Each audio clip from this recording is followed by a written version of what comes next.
কিভাবে আমরা কিবোর্ডের সাহায্যে ফন্ট পরিবর্তন করতে পারি তা আমি দেখাবো। প্রথমে আমাদেরকে অফিস বাটনে যেতে হবে, সেখান থেকে ওয়ার্ড অপশনে যেতে হবে। ওয়ার্ড অপশন থেকে কাস্টমাইজ থেকে নিচে যে কিবোর্ড শর্টকাট কাস্টমাইজ, এখানে চাপ দিতে হবে। তারপর ফন্টে যেতে হবে। ফন্ট থেকে আমরা কোন ফন্ট সেট করব এখানে সেটাতে চাপ দিতে হবে।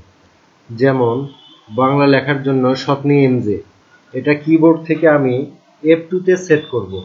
তাহলে কিবোর্ডের ফাংশন কির F2 এখানে চাপ দিতে হবে, তারপরে অ্যাসাইন করতে হবে। অর্থাৎ ক্যাটাগরি থেকে ফন্ট এবং এখান থেকে কোন ফন্ট সেটা সিলেক্ট করে এই জায়গায় ক্লিক করতে হবে, দেন F2 তে চাপ দিতে হবে ফাংশন কি, তারপর অ্যাসাইন করতে হবে। তারপর আবার ইংরেজি সেট করব, টাইম নিউ রোমান F3 তে সেট করব। তাহলে এখানে ক্লিক করার পরে প্রথমে ফন্ট সেট করতে হবে, দেন কোন ফন্ট, ক্যাটাগরি ফন্ট এবং কোন ফন্ট সেটি এখানে সেট করার পরে F3 তে চাপ দিতে হবে, অ্যাসাইন করতে হবে।